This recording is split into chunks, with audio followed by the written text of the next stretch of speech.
Hi folks, it's Terry here with Terry's O-Gauge Trainz, and I'm back with that Marx 21 Santa Fe diesel set I got that arrived Wednesday.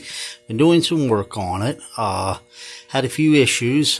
One, of course, was no headlight.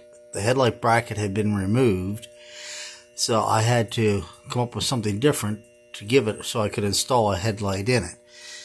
And another issue was it had I don't know if you noticed in the last movie, but there was a significant shimmy to the back end. In fact, I would say it had more shimmy than a Dallas Cowboy Cheerleader. So I corrected that. That turned out to be a bent rear axle on the power unit. So I'm going to bring her around here and we can take a better look at it.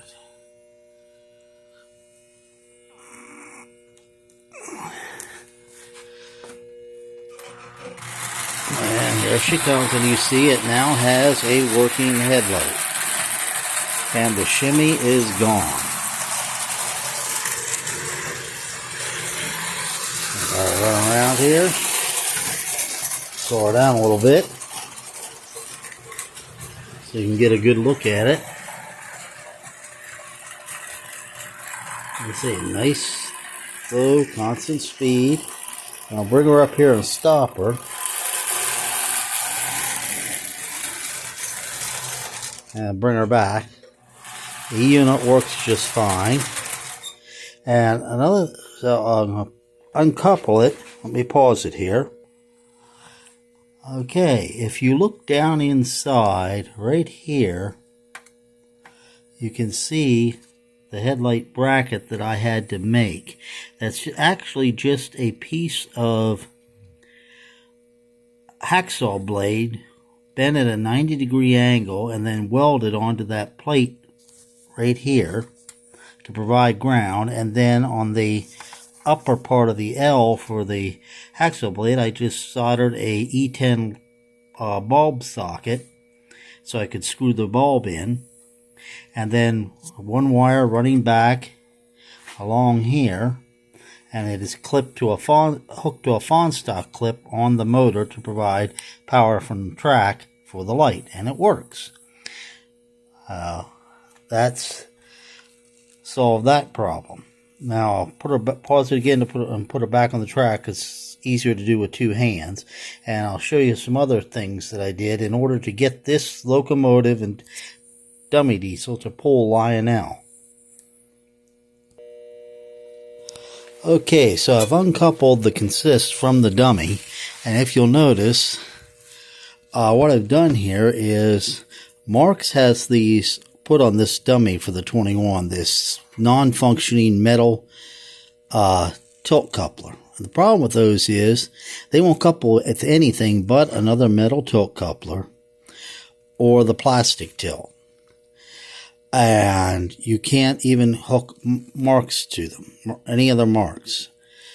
So what I have done is I took a paper clip, and it has to be a large paper clip. And before I go further, I'm going to say this is not my idea. I got the idea from Ben over at Benz Trainz.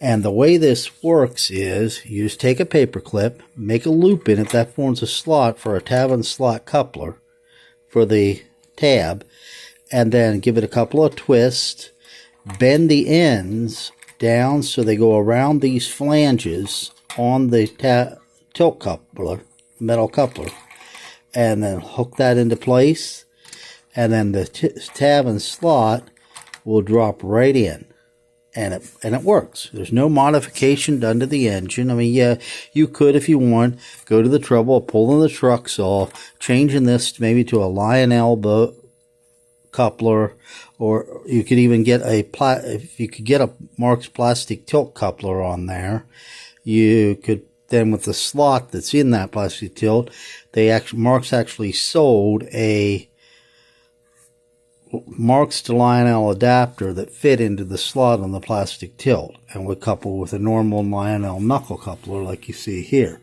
But what I did, I had already turned this car into a conversion car, and the way I did that was, I can uncouple it here.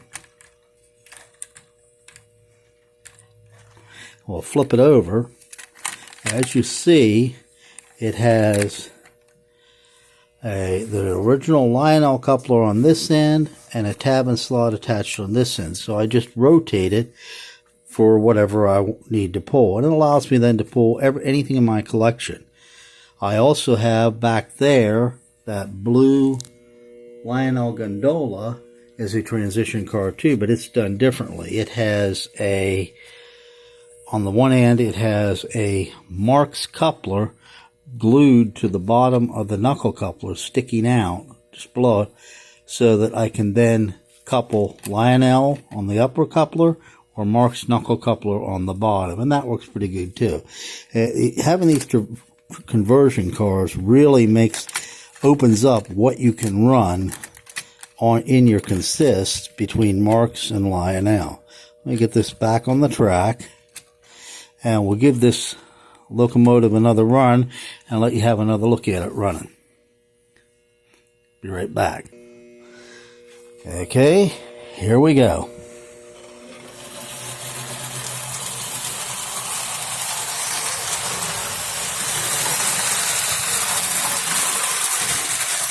As you can see, that is running just absolutely perfectly. That bent axle, I replaced the axle in it, and that took care of the wobble, and it really runs nice. It's quiet, well, for a tin litho. Smooth, the E-unit works, it has a headlight, so I'm quite pleased with it. And it was a lot of fun getting this locomotive up and running the way it should. So I hope you enjoyed watching the videos I've done on this. There may be one more video at least on it. I might do a video showing it running along with my Mark 6000 diesel on the other loop, and maybe my nephew's 588 switcher on the upper loop. But other than that, that'll probably do it for today's video. Like I said, I hope you enjoyed these videos on the Marx Santa Fe 21. It is a really nice engine, and for 70 years old, you can't complain about it. Is it mint condition? Nope, far from it. Does it work? Does it run? Yes. And that's really all that matters. So, thank you for watching, and feel free to comment, like, and share.